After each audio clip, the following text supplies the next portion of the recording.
Would like to call to order the July 5th, 2016 work session for the Cabarrus County Board of Commissioners. Welcome. It's good to see everybody back healthy after the holidays. First item on our agenda is the approval of the work session agenda. Do I hear a motion to that effect? Okay, we have a motion and a second. Any discussion? All in favor, please say aye. All opposed, no. That motion passes. Next, we go to discussion items. Before we start with our first item, I did want to introduce Clay McGuire, who's with us as a visitor tonight. Clay will be attending some of the North Carolina Association of County Commissioner youth events at the annual convention, and please have a seat, and he has a few things to tell us. Morris. Good afternoon, Commissioners. I want to say thank you for taking time out of your day to allow me to speak a little about what the Youth Commission is up to this summer and later in the year. My name is Clay McGuire, and I am a second-year member of the Cabarrus County Youth Commission.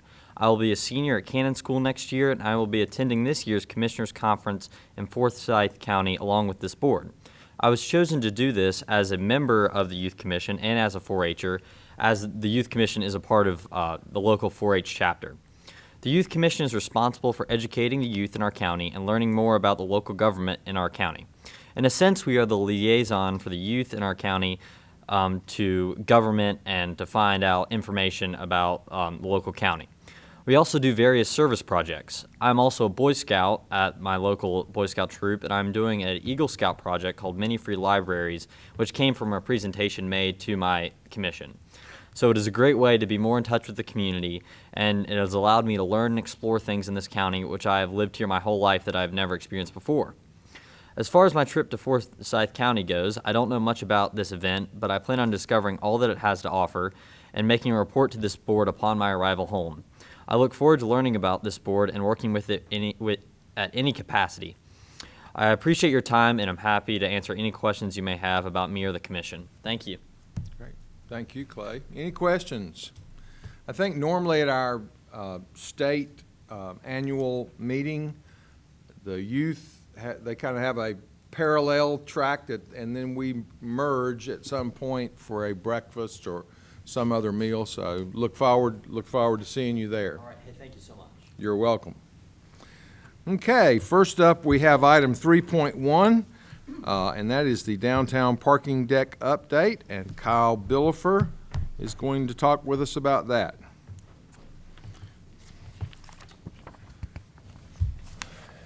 Good evening. I'm also going to ask Todd Berg from Morrisburg to come on up. He's the architect that we have on for the design of this project, so he might be able to answer questions if I can't answer them for you. One, to get in front of you and kind of give you an idea of what we're looking at for options in terms of preliminary designs, costs, and also what we're finding on the different geotechnical probings that we've done. So if you can scroll on. So Todd's firm has prepared 3 different options, and I'll let him go through all of them, and you can ask questions about how they're going to impact that site or adjacent neighbors, and I might be able to answer them also. Okay, thanks, Kyle. Option 1, which is the option there on the screen, assumes that the out parcel at the corner of Spring and Corbin remains, and that the county does not acquire that or does not own that. So you can see the deck is oriented sort of perpendicular to the natural grade of that site. This is probably the least efficient approach, and that's indicated in the numbers that are shown in the little chart on the upper right corner there, as well as some other cost options that cost numbers that we've put together. But this is about the only way it would fit without acquiring that corner parcel.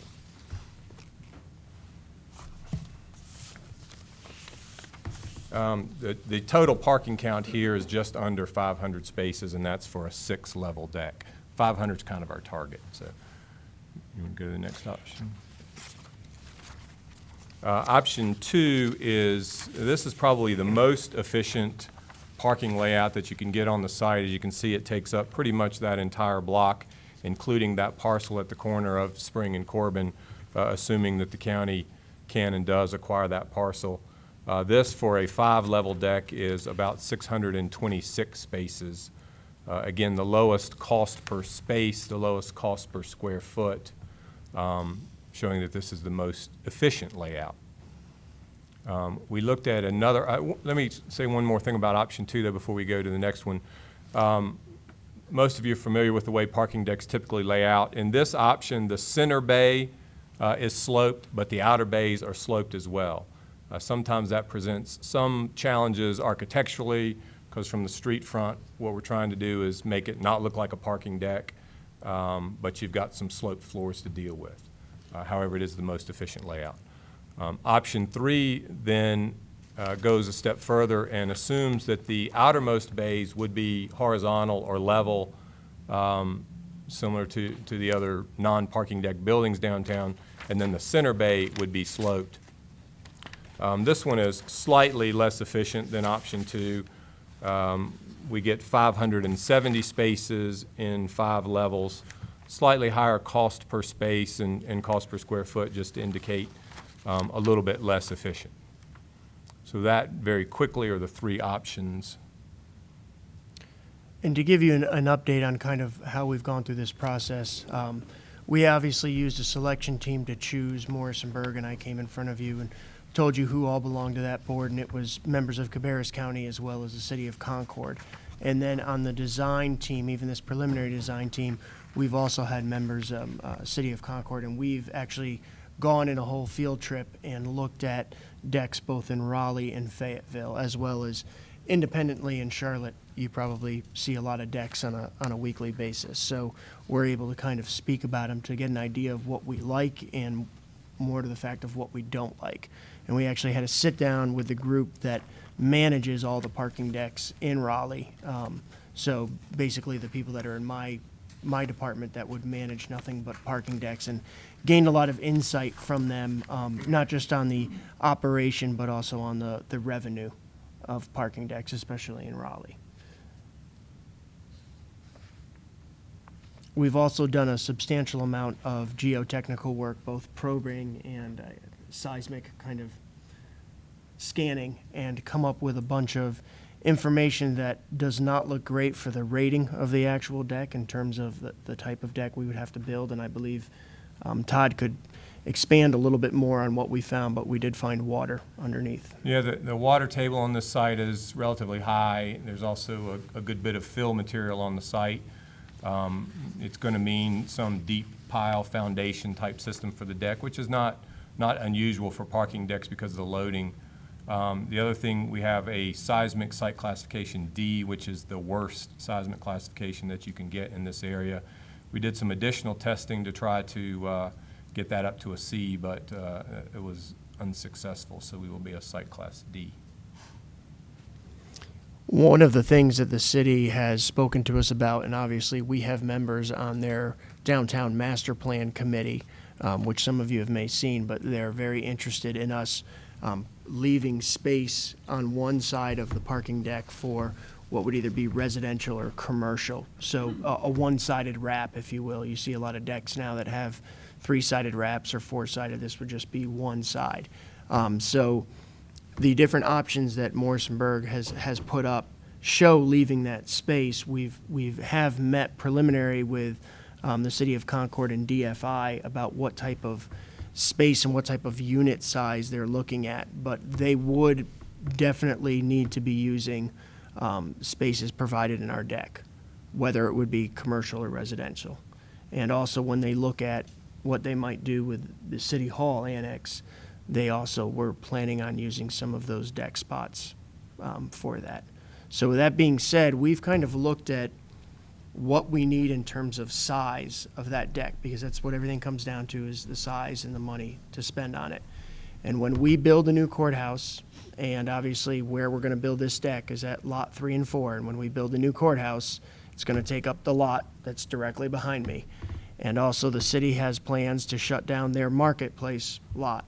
When that happens, that displaces 300 spots automatically. So if you build a deck that's 500 spots, 300 are already spoken for when that happens. So with that being said, adding on these different features, that's why we started to look at the 626 spot option. Because obviously you build a deck, you build it once, you don't try to come back and build onto it. And really, we wanted to be able to provide future growth for downtown in terms of parking. Kyle, what about the city's height restriction? Does this have to comply with the height restriction? I'll let Todd handle that one. It does have to comply with the height restrictions. We've met with the city preliminary to go through their zoning ordinance to make sure that conceptually we were in compliance, and we currently are. But the city also indicated that there was some flexibility there. They're in the process of rewriting the ordinance. Obviously, there aren't a lot of precedents for downtown parking decks in Concord, just the one. But so should we need to go taller, I think there's some flexibility there. Right now, currently with 6 levels, we're within the current requirements anyway. And part of that, Commissioner, goes back to, we knew when we were going to have to build the new courthouse that we're going to need some wiggle room on that height, and would have to be able to work with them on that. So the scope of work for the consultants doing the downtown plan for Concord included making recommendations for changes to their zoning ordinance. So they'll be following up the presentations of that master plan for downtown with some recommendations for code changes. And one of those is the height is changing the height restrictions. And it isn't just our parking deck and the courthouse, it's other plans they have for downtown that goes along with. I think that's very important, because I can't remember, but I'm wanting to say it's like 76 feet is the height restriction, somewhere thereabout. That's 72. 72. It's really, I knew it was in yeah. the 70s somewhere, but that obviously, it's going to have to be adjusted, there's no doubt, because when the courthouse goes, then obviously, we're going to have to look at that, because if the county grows like the predictions are that it's going to grow, you're growing a parking deck that's going to be less than 50% than what it is now. I mean, as far as you're not doubling it. And according to the projections, in 10 or 20 years, we're going to really see an increase in population. And with doing 55,000 court cases last year, I can only imagine how many we're going to do in years to come. And those people that come to the courthouse are going to have parking. And so I'm thinking that one of the primary uses for this parking deck will be the courthouse. Is that correct? That is the intent of the parking deck, is for Yeah. the courthouse. That is correct. Was any consideration given, I know me and the county manager, and I think I've talked with Chairman Morris about it just briefly, during the planning stages of this, was any consideration given to a potential skywalk from the courthouse to the parking deck? I mean, it's not something that I like to think about for our beautiful downtown Concord, but Concord's not going to stay Concord, just like it hasn't never, and it's going to grow. And, we're looking at a 50, 60-year structure, and I think some consideration needs to be given to that. And like I say, I've mentioned it before. Jonathan Marshall and I have spoken, and obviously the city has some different ideas about what to do to Union Street. So we weren't going to kind of cross that bridge until we have an actual courthouse architect chosen and look at that design then. And hopefully by then there'll be some impact to what Union Street, the city, and I believe that at one point their master downtown plan is going to be presented to you all. I think you would need to see that before we start putting some of our things in place. In fact, the whole domino that sets all of this off is actually the parking deck. Yeah, this is just an opportunity for you to see how far along we are now, and that there are conversations with the city as far as their plans and how they would like to be able to participate in the deck, both from usage and some financial commitment as well. And Commissioner SHUE, when you and I discussed, the parking deck's going to be there. If depending on which plan, you still got to make some decisions on the courthouse too. If you're building one courthouse on this parking lot spot and go up, that's a really, really long above the road ramp there. If you're sharing the two buildings on the same block, then it's still gonna be a long above the road walkway. But this is to keep us moving, let you know where we're at. We're still in conversation with Concord, but then also understand that the same time you approve the final layout of this is when we're going to be asking you, what are you going to do? What's your preference on the courthouse as well? So still got quite a few discussions to go, so. Oh, I agree, and I think this is really the first meeting that we've had to discuss this at all. And so just Right. for the viewing audience, those of us Sure. here can obviously see, Right. but the viewing audience, though, they don't know much about this because this Yeah. is the first time it's been brought up Sure. to them. Yep. Well, it appears to me that this will not be public parking if the city's going to be involved in using part of it, and if you have housing beside it that uses part of it, and the county that uses part of it, there's not really going to be public parking here. We have not discussed all the details, but the intent is that if when you're talking about residential people, if we do decide to give them spaces, that we would have to do some sort of, they get the top floor and it's parking armed off for them from 5 p.m. to 7 a.m. and then the rest of the time it opens up for anyone.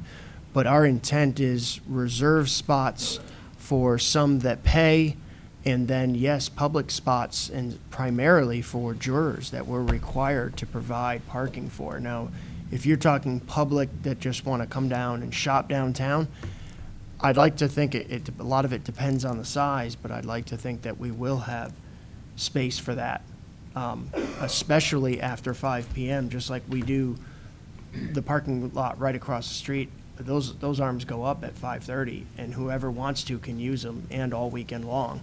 I believe that's our intent also as we move forward with the parking deck.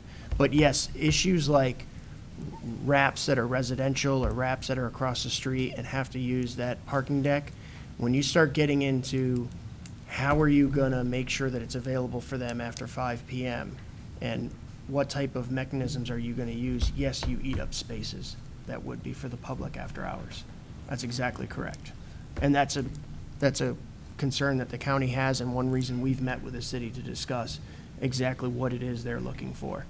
And you see a lot of downtown locations do it. Raleigh does it with a lot of their decks. They've got 1 or 2 entire levels that are for residential or commercial. But they use different mechanisms, and they also have a management company, a parking deck management company that somebody like me hired running around, making sure all of that is good and all the money's collected and there's no violations and nobody parked where they weren't supposed to, and all that type of infrastructure that manages it. Clarify something on the residential units. If you have a residence, you're going to want that parking space 24 hours a day, not just certain hours. So we've seen different approaches to that. So you can guarantee, or they pay for, let's say, 60 spaces, but you're not guaranteeing where those spaces are. Because if they're at work during the day, then we wouldn't want that space reserved and left empty during the day when we need it the most. So that's one approach that was taken. The deck we looked at in Raleigh, I think it was 120 spaces that they had done that with, that were paid for, but they weren't designated where they were. So they really kind of first come, first serve, but they were just putting that money in to essentially make sure that it was built to a size initially where they would have some available. And then we went to Fayetteville, and they have a company that's got a pedestrian bridge to that deck, and they've done what they call nested. They took a certain area and they put just a parking arm on it, so only people who work at that company have the passes then to get into that section. I don't recall if they said they opened at night, but that deck also had a specific area set for people who are coming in and out in less than an hour, so that it was just set aside so you had kind of the quick trips downtown. People could park there. So there are a lot of different approaches we could take where we would make sure we were meeting our needs and then also our partners' needs, but also have some spaces available for folks who just wanted to come downtown and take advantage of the businesses and restaurants. So is there any, is this the right size? Is there any consideration to additional levels with additional number of parking places? The best option number 2, you said 300 of those spaces would be needed to replace spaces we're losing. So that leaves 200 spaces. No, more like 325. 326. Okay. Yeah. And mind you, that's when the new courthouse goes up. So, I mean, there's a year in between where Right. you'll have more, but, Right. yes, that's exactly what we're looking at. But to add to that, you mentioned the lot at Spring and Corbin.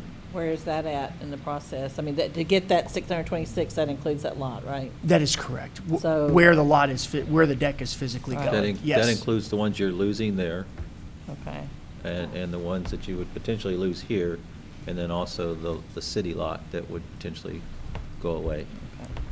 I think she's talking about the private property owner.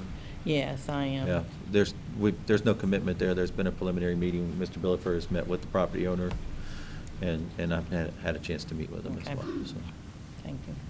So that option 2 provides the most spaces, the least price per space, but that does not factor in acquiring that property, right? That is correct.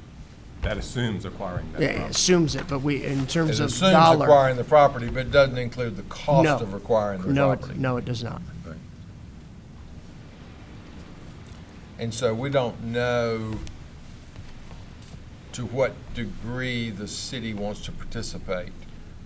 Not quite yet. We're not to that point Right. yet. Just that they're going through some development plans now that they're thinking some residential units downtown that they may need some space. That may change. The original Right. discussions were what they needed to replace their lot that they're going to be taking away now that they're looking at residential as well, and asking us to put residential on here as well. Well, and they're discussing an entertainment venue as well, a park, an amphitheater. They are, that they're gonna I be would- looking at options for that, what they call their market square, where the Uh-huh. old police station is and the parking lot, and redevelopment of that. And I think you'll see that the master plan shows some pretty extensive plans for that. Right. So it could be, depending on what they choose in that master plan and what direction they go, then this parking deck becomes a key component for that and in helping them achieve what they want to. And I imagine the timing of events at that would work very nicely. Court would not be in session when they would be having events there, so those would be dual uses That's within the right. same 24-hour period.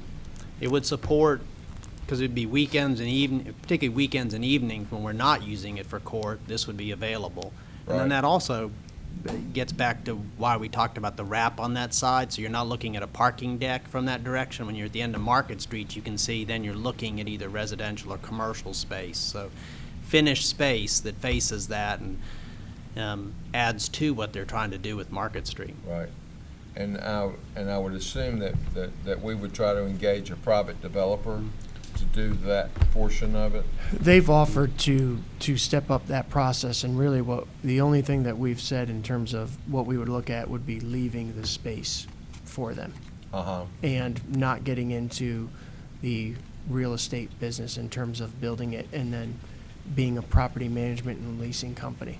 It would be, yes, a private developer that would need to come on. So Right. that's why we've had a lot of discussions with them about what type of unit space do they need, and that allows Todd and his staff to kind of figure out how much of that area to leave. And even if the developer didn't come right away, we would be able to have that space and maybe do a green space and some picnic benches and things until that developer came along, if it wasn't able to be identified right away. Right.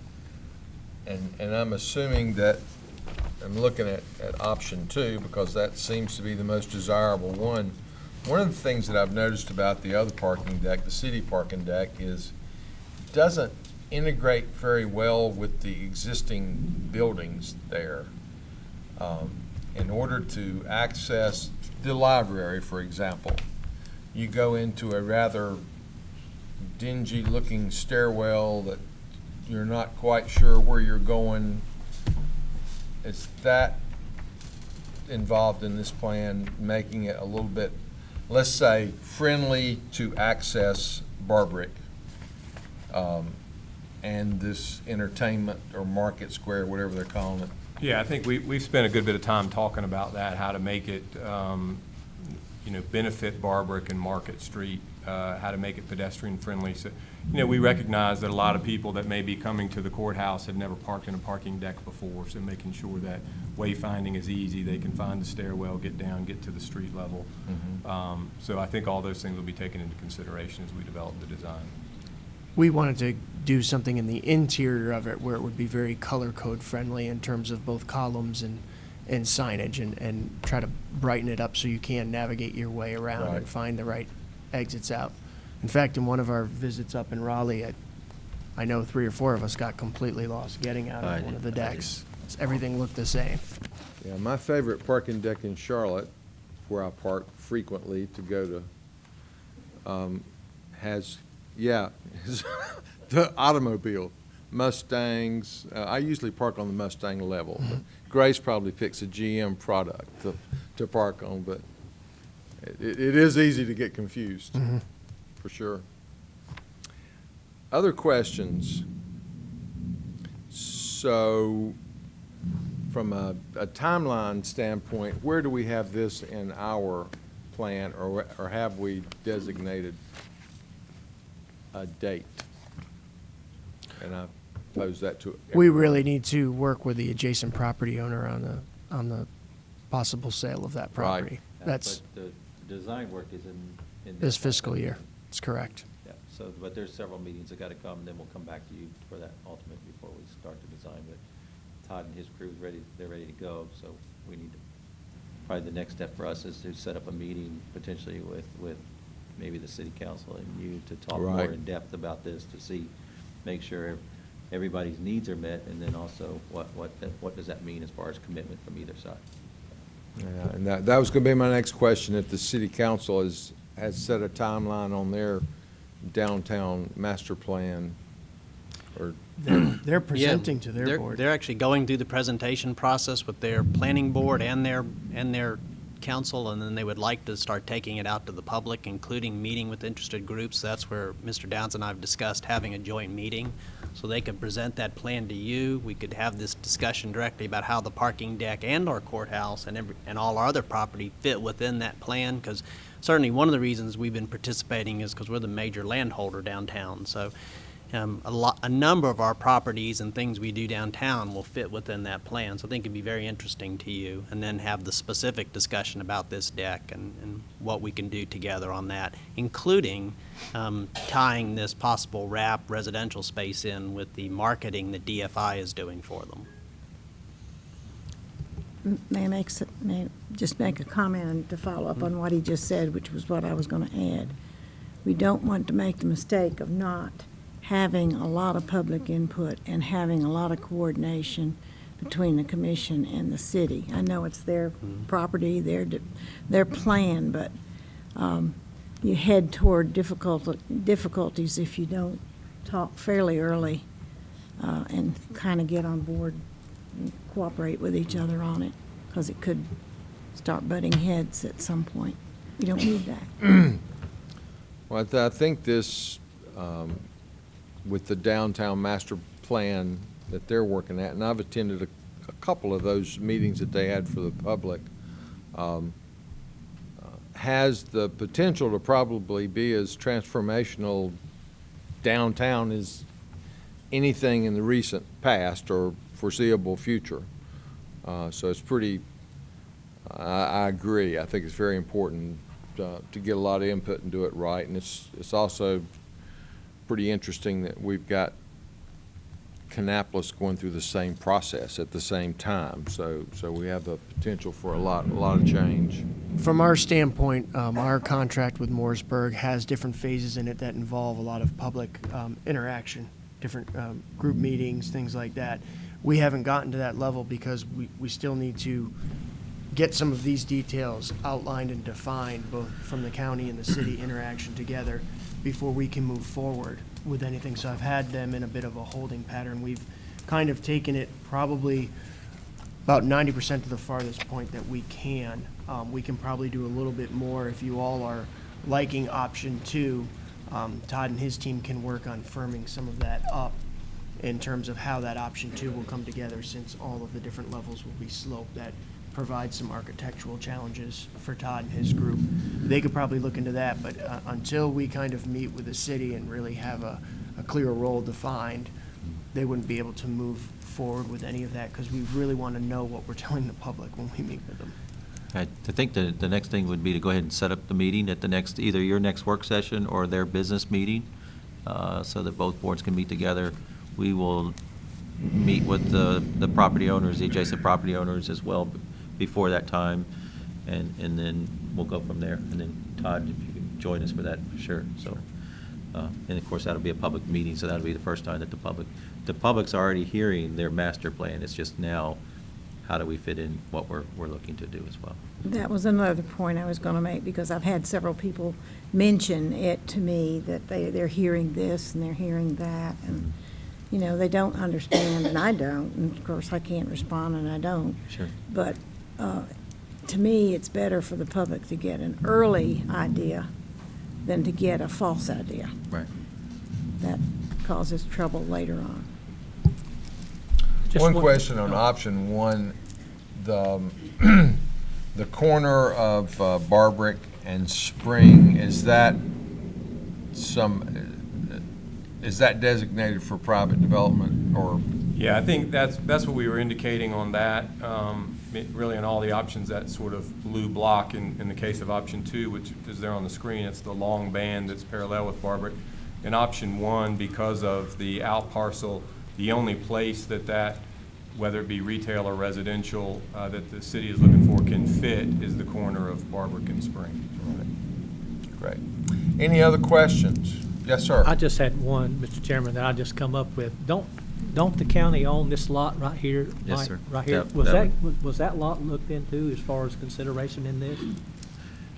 We did look at that lot as well. I mean, because that is a It's much potential. bigger. It's much bigger. In order to fit in with Concord's Market Square concept and downtown plan, we thought that would be the first one, plus its location to the courthouse. This is also the potential, if something goes fall through, this would be a natural, the way it's sloped, it would be natural Right. for parking underneath an office or retail or on the upper levels, Yeah, but well, that's that's what I not. was thinking. Yeah. Sure. Yeah.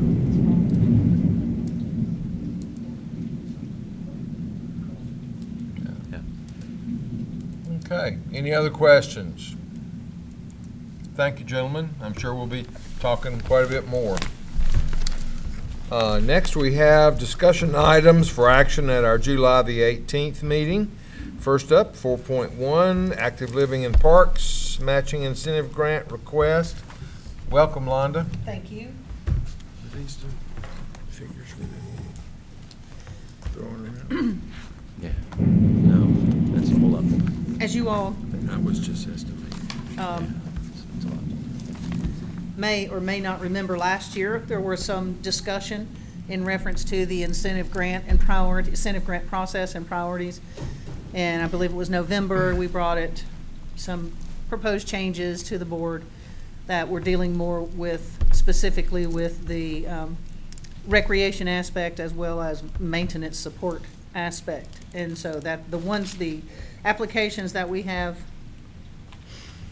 today, we listed out, I believe we included the page from the grant process for the grant priority rating, that level 1, highest priority, new recreation facility, level 2, moderate priority, new support facilities, and 3, the lowest priorities, acquiring land. And in that moderate priority, one of the things that was specifically talked about were support items for maintenance issues, since we had given so much of that back to each of those volunteer athletic associations.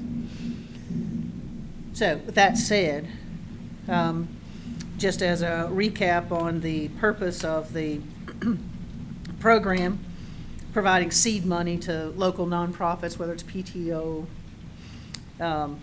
community civic groups, whatever it is, in order to provide recreation facilities on county-owned, municipal-owned, school-owned, or leased to properties that are open to the public.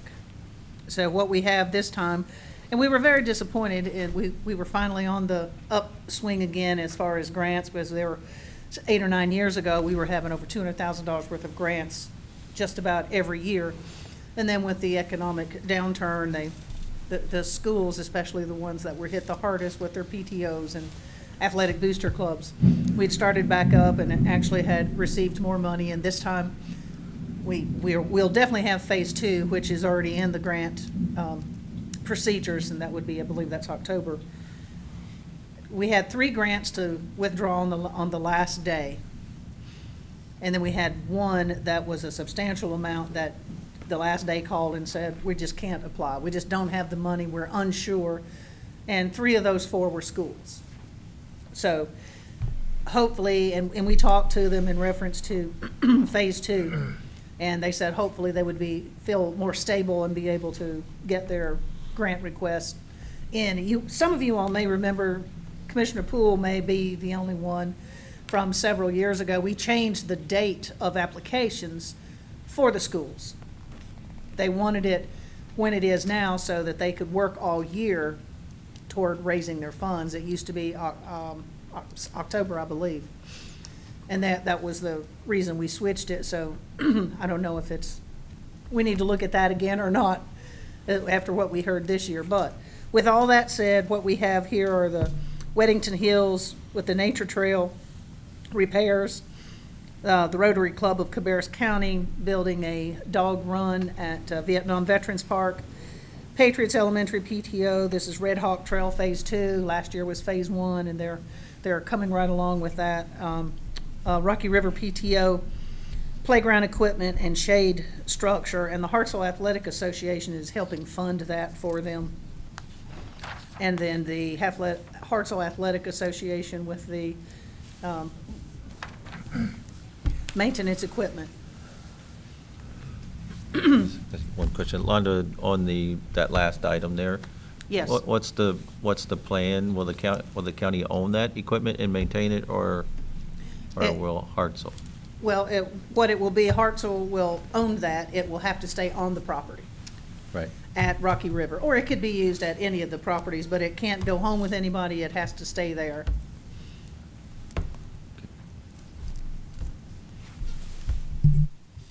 Okay, what are the dates for the phase 2? It's October, I believe it's the 3rd Friday of October. We changed those last year also so that we wouldn't have to change it every year to say October 12th. Next year it's October Right. the 13th. So they have 2 choices, this deadline or that. Well, if everyone had come through, we wouldn't have any money Wouldn't for have any money phase 2. left over for phase. Right, There's a we did- possibility there would be no phase Correct. 2. We did phase 2, but when we started running into problems with people being able to come up with money to fulfill all of the Right. money that we were receiving. Great. And in some cases, it was the same organization that would be funded both phases. Questions? So that's what we have. Questions, commissioners? Thank you very much. Thank you. Okay, next item on our agenda is approval submit 5310 transportation grant application. And we have Suzanne Moose, Bob Bushey to talk with us about that.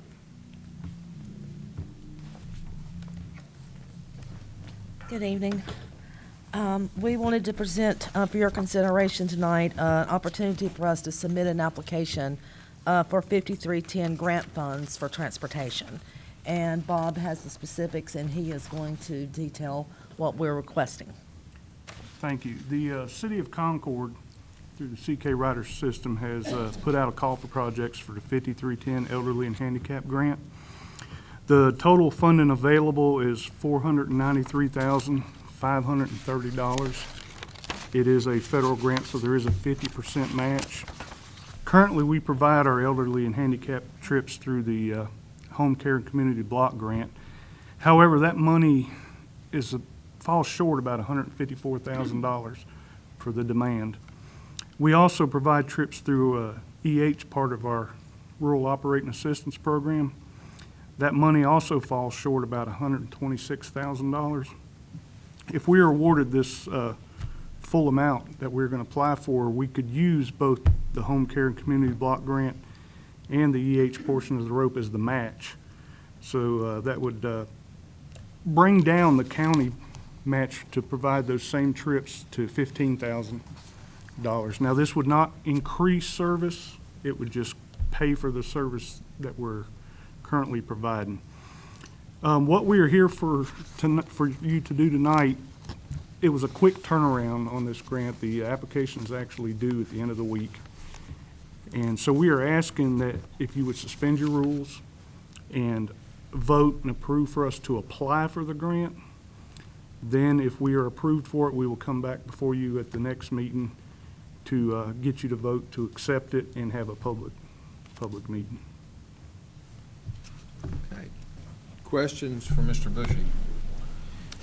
These programs, we do get a lot of grant money. However, as Bob said, it doesn't pay for it. So there's quite a bit of local money that goes into these programs to provide these services. So we thought this was a good idea to go after some additional grant money to lessen the local expenditures that we're having to do so that we can maintain those programs. So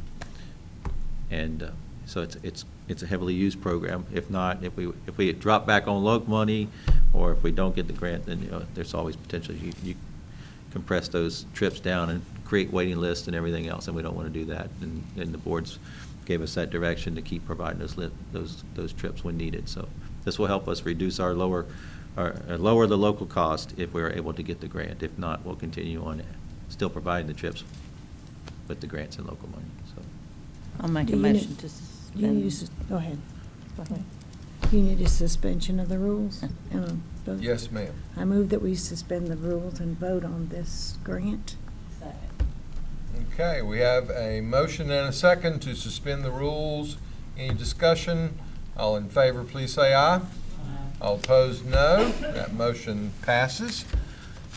And we are now open to entertain a motion to approve the 5310 grant application to the City of Concord in the amount of $493,530. Okay, we have a motion and a second. Any discussion? All in favor, please say aye. All opposed, no. That motion passes. Thank you very much. Next item on our agenda, we have Suzanne Moose staying with us and adding Kathy Maurer to talk about the Energy Programs Outreach Plan. The state requires the Department of Human Services annually to submit a program outreach plan for the energy. And Kathy has developed that and is going to discuss that with you. Prior to consolidation, our DHS board was able to approve or review and approve this plan, but since consolidation, of course, I needed to bring it to you all now instead. The plan, as Suzanne said, is required for us each year. It is to be submitted by July 31st. What the plan really does is just talk about how we are going to do outreach to the community to let the community be aware of low-income energy assistance program so that they will be able to come in and be able to apply for that program. We have a community partners meeting, and at that meeting we bring all of our providers of energy to the table, or we invite them to the table, as well as our local nonprofit organizations that help with crisis financial assisting, as well as other organizations who provide especially a focus for our 60 and over, because there is from December 1st through the 31st, that is our first month, the only month where those that are 60 or over, that's all that can apply. So we want to really push that so that we can get that word out to those folks. Another thing we have done in previous years, and we'll do it again, is we contact our local senior citizens complexes such as Westbury, Camilla Hills, and we offer them the opportunity for staff to come on site to take those residents' applications. Just helps them a little bit. They don't have to come to the office and wait in lines, and that makes it a little bit easier for them as well. Of course, County Communications Department helps us in our efforts of getting the word out by news releases and special TV spots. So we're very appreciative of that as well as we go forth. As I said, the time of application runs from December 1st through March 31st for low-income energy. And for the Crisis Intervention Program, which is the program that runs from July 1st through June 30th, or until money is exhausted, that is beginning now. We received our first drop of money, and so we will start taking those applications tomorrow for special kinds of populations, 60 and over, households with 5 and under. Low-income energy payments are based on household size, type of energy used, and income, so they vary from $200 to $400. Last year, we served, for low-income energy, we served 1,751 applicants, and we expended our allocation was $541,796. We had a remaining balance left of $66,896, which of course then went back to the state. So we try each year to increase our outreach efforts, so hopefully our remaining balance is less, because it really does help, especially our senior citizens who heat with fuel oil or propane gas. 100 gallons of fuel oil takes all of that, 600, to just get about 100 gallons of fuel oil if that price is where it's normally has been. So anyhow, if there's any questions, I'll be glad to answer those. Questions for Ms. Mallory? So you think the amount that you have to revert at the end of the year is just that enough people don't realize that it's available, or what? I think that's part of it. The other thing is the federal government has determined that they want to put more money into low-income energy than they do into the crisis intervention program. And we just historically, for the last couple years, we just haven't been able to spend all low-income energy.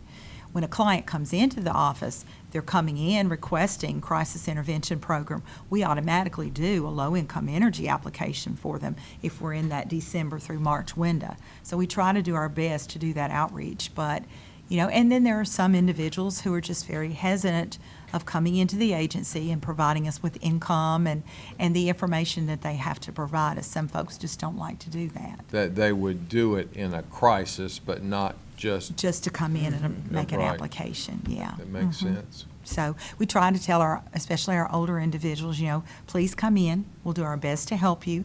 It'll be good experience, but sometimes just trying to convince them of that can be a little bit difficult at times. Right. Okay, any questions? Okay. Thank you so much. Thank you very much. Thank you. Okay, next item on our agenda is from EMS, request to purchase 3 ambulance units. We got Alan Thompson remaining seated and his 2 associates coming forward. Welcome, gentlemen. Good afternoon. As you know, I'm Jimmy Lance. This is Lieutenant Jonathan Malden, one of our relief supervisors who has quite a bit of experience and interest in the fleet maintaining and the fleet part of our operation. We come before you tonight with seeking a PO for the replacement of 3 ambulances that have reached the mileage limits for the county policy, and the replacement policy being 100,000 miles. As we've talked before in the past, we get trucks at about 100,000 miles. Typically, they go in a reserve status then for a year or 2, and then they are phased out and replaced. The 100,000 mile mark is actual odometer reading. As again, we've talked in the past, a more accurate reading of that is an adjusted mileage going off engine hours. Because as we know, our trucks sit on scenes and standbys and different things for a good bit where they are remaining running, and we think a more accurate reading of their wear is the engine hours, which per engine hours is multiplied by 33 road miles, and that is a General Motors recommendation.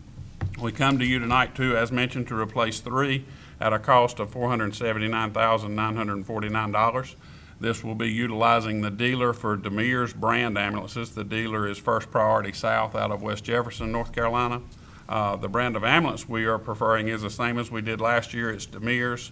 It has proven to us in the last 12 months to be an exceptional product.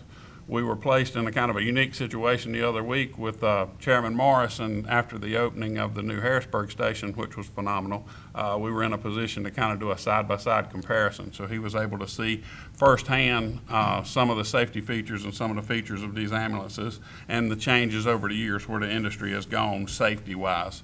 And these trucks, the 2 we have that we received last year, are serving us very well. So we come to you tonight seeking that. They were budgeted. The budgeting amount was $170,000 per vehicle, so we've got about $30,000 remaining, and that is taking in consideration of tax, title, and tag, and the graphics. Our logos are done locally, so that is where the remainder of the budgeting request will go. So if you have any questions, myself or Lieutenant Malden would be glad to answer them. Questions? I don't have a question about purchasing of the new ones. I'm just curious. You said when they get down to refresh my memory, what you just said about the $100,000. You still use them? At 100,000 miles is typically. 100,000 miles. Yes, ma'am. The 100,000 mile mark is typically where they come out of frontline response and go into a reserve setting, which is normally 18 months to 2 years before they are phased out then in the 110, 120,000 mile. And then when they're phased out, what happens to them? It's a great question. I appreciate you asking. Our first interest is, and as you know from being your background, a used ambulance does not have much sale value. We see it as much more value to the county if we have somebody local that has interest in it, being a volunteer fire department or whatever, because if we keep that in a service and in a certified standing with the state in the issue of a mass casualty incident or something, it would still have value to us. This particular year, we try to do this every year. We were very successful with it last year, and both of them we got, or both of them we surplus did go to a community nonprofit. This year, we do have 2 volunteer fire agencies that have expressed interest. The third one would still be available if anybody would come up before the time we did it or before it went to just surplus. That's great. I'm glad to hear that. It's a great benefit to doesn't us go when to- that works out. Yes, ma'am. Yeah, okay, thank you. Jonathan, could you detail some of those safety features he was talking about with these new ambulances? Certainly. So, as of now, North Carolina has not officially adopted any safety standards. I'm very excited that here at Cabarrus County that we're getting ahead of the curve and providing those safety standards for our people. What many of you may not understand is that our paramedics sometimes have to get up and move around in the back of an ambulance. And in the case of an impact, they would become a flying object within that vehicle. Exponentially increases their risk for injury, risk for the patient, things of that nature. The thing that Demers has done has made the inside of the ambulance very ergonomical. The monitors that we use to work on the patients are mounted to a mount that will allow it to slide out to the operator, so the operator doesn't have to stand up and go across the unit to use that monitor.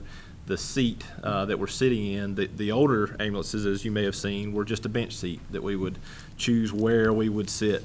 Now we have a captain's chair that it's affixed to a rail. You're able to keep a seatbelt on the entire time. You can slide back and forth as you need to by lifting a handle and sliding. More of the more common items that you need will be close at hand, so you don't have to get up and move. So those are some of the ergonomical features that they've changed. We've also gotten ahead with the stretchers.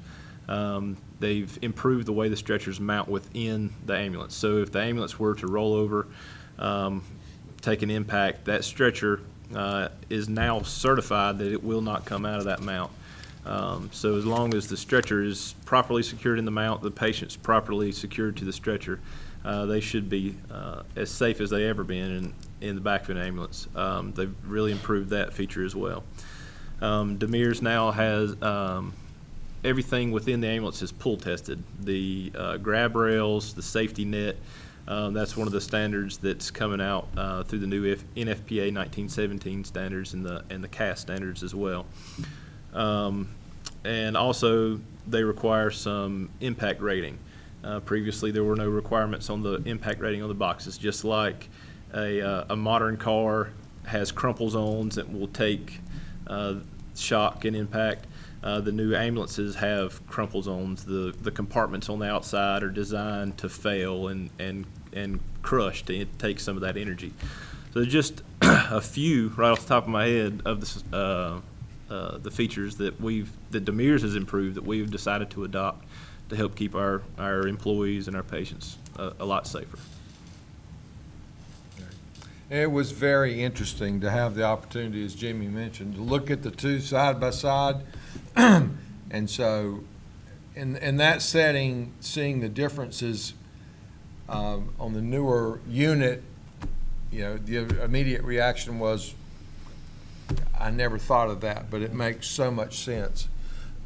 Particularly the seating on the rail, all of those things are you can very clearly see the advantage to them very, very easily, even down to the routing of the air conditioning and cooling ducts are much more sensibly oriented than the newer units. So it's great to be able to examine those units from the side of not being a patient riding in one of them. I like that best of all, but they're very, very, very interesting if you have a chance to take a look at them. Any other questions? Thank you very much. Thank you for your time. Thank you. Okay, next item, 4.5, lottery funding request for roof projects and renovations. Susan Fearrington is going to tell us about that. Back in April, we gave you an update on the lottery fund and how we use it for debt service each year. There's a reminder, each year we use about $2 million to fund debt service. And through the years, we've accumulated about $1.6 million that we could consider unallocated. And when I brought that to your attention in April, we were tasked with the duty of finding maybe some one-time projects for the money, so we have done that. What we do is the lottery money can be used for new construction. So what we're going to do is going to use the $1.6 million towards the Mount Pleasant Middle School and the Kannapolis Middle School projects, thereby freeing up the money that we were going to use from capital reserve for that $1.6 million, and then turn around and use the $1.6 million towards 2 roof projects that were very much needed at Cabarrus County Schools. It was their number 1 and number 2 items on their FMD, Facility Maintenance and Division projects, and help $100,000 towards the renovation of Kannapolis Intermediate School into the Carver Elementary School. So with all that being said, we're suggesting today that's what we do, is we free up those funds by using the lottery money to help fund the building of Mount Pleasant Middle School and Kannapolis Middle School, and then use the money for roofing. And to get all that done, it takes 3 budget amendments and 4 project ordinances. So they're all attached to your agenda items. So for your review, and I'll be happy to answer any questions on that. Just in case you're wondering, the 2 roofs are at Concord Middle School, and that price tag is $884,000. The Harrisburg Elementary School is $917,000, and then again $100,000 going towards the Kannapolis Intermediate project. Is there any questions? Susan, it's not really a question, but I appreciate you researching that and putting that money to use rather than letting it lay up in Raleigh. And I appreciate you doing it because it'll save us money by far by using it. Good deal. Okay, any other questions? Did you say the Harrisburg Elementary School? Harrisburg Elementary. Fairly new? I was trying to think back when we built that. No, it's pretty, Probably 20 it's or been so. around a Yes, while. it's- Okay, boy, does time fly. Okay, thank you. Yeah, Probably one of the earlier 98, maybe ones. somewhere in that time range, Okay. 98, 99. I have the same problem with my appliances at home. I said, well, I just bought that, and I pulled That's true. the book out, and it was You go- 20 years ago. But it doesn't seem like 20 years. Yeah. Where the Any heck other does time questions go? for Ms. Fearrington? No. Thank you.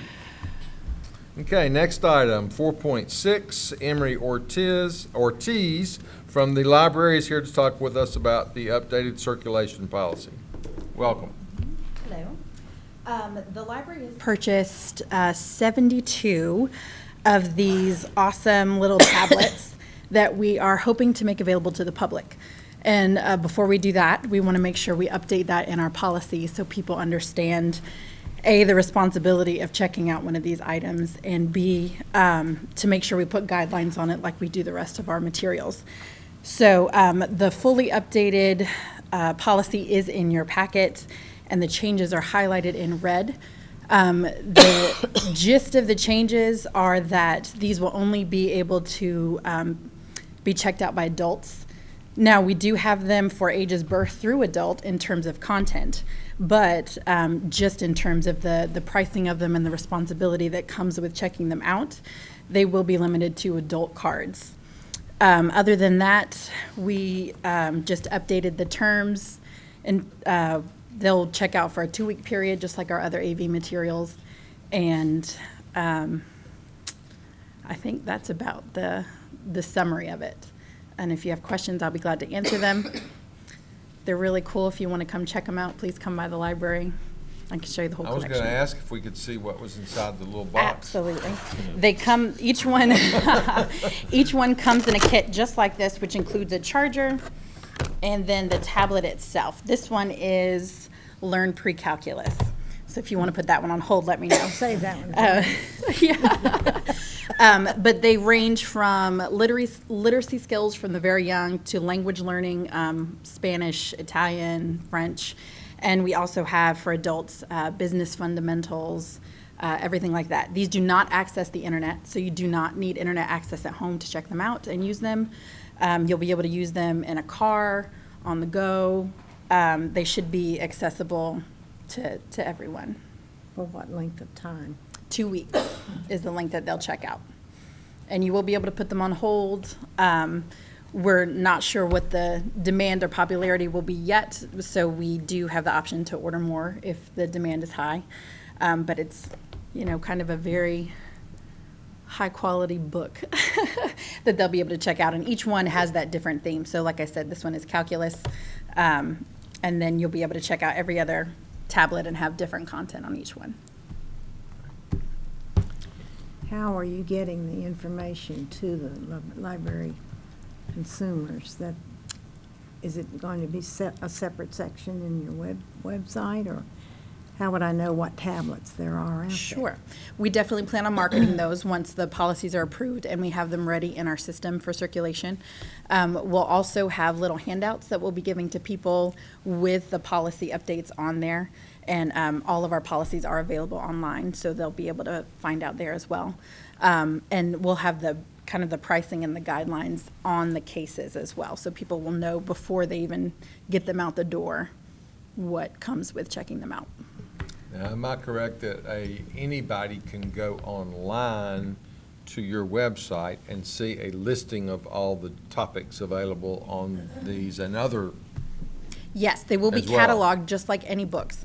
So if someone is searching for pre-calculus materials, this will pop up right in there among all the other resources. Any other questions? Just curious, what's the ballpark cost of one of those? They range from about $100 to $120. So they're really affordable in terms of technology that's designed to circulate. Okay. Thank you very much. Thank you. Next up is 4.7. Todd Shanley's here to talk with us about 911 equipment upgrade lease.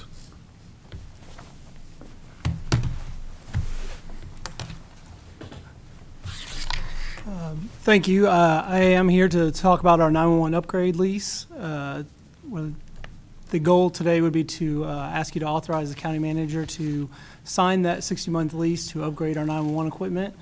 But a way of background of how we got here today, I thought I'd give you a little bit of background of from 2008 when ITS took over maintaining the 911 system for Cabarrus County. Previous to 2008, the local telco managed that project, and it was a lot less computer driven at that point. But when we moved into the new facility across the street, the sheriff's office came to ITS and we discussed upgrading to a more computer-based system. So when we did that in 2008, ITS became a self-maintainer of that system. So for the last 8 years, Cabarrus County ITS has managed the 911 call-taking equipment. And in 2009, we added 2 additional positions at DHS to create a backup center for the sheriff's office. And then in 2010, our staff became certified to maintain that equipment by Entrado, the company.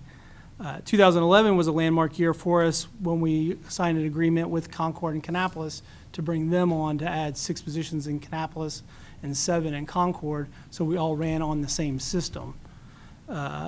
In 2012, we migrated the network for the system and left AT&T to become part of the Entrado network.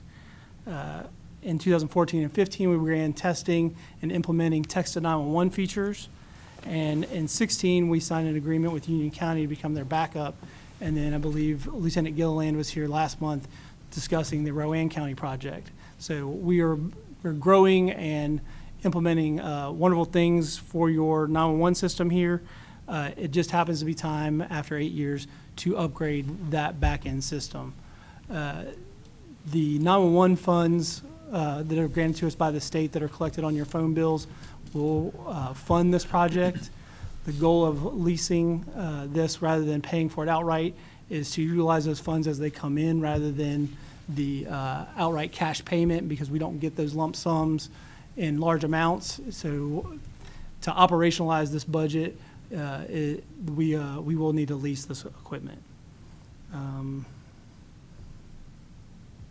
We have discussed this with obviously the sheriff's office has been completely involved, as well as discussing, the chief and Mr. Downs have been in long discussions about how to maximize this and fund it, as well as with Suzanne Burgess in the finance office.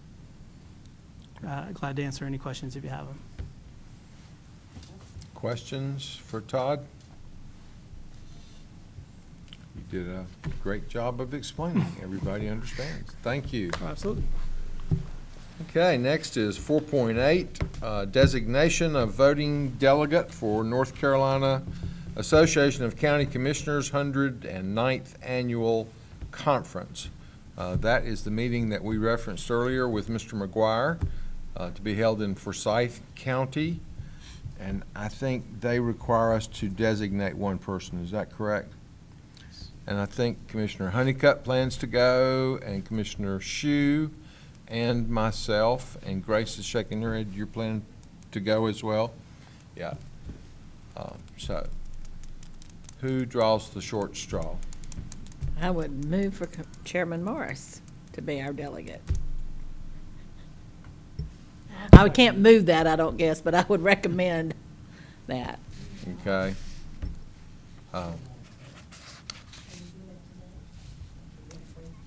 I think it goes on our consent agenda, whatever we would decide. I'm fine with that. I think we normally have a good deal of discussion about any issue that would come up for a vote, so if any of us, I think, would be fine. So we will accept that recommendation as consensus. Next item is approval of our regular meeting agenda, which you see attached. Does anybody have any additions, corrections, or deletions?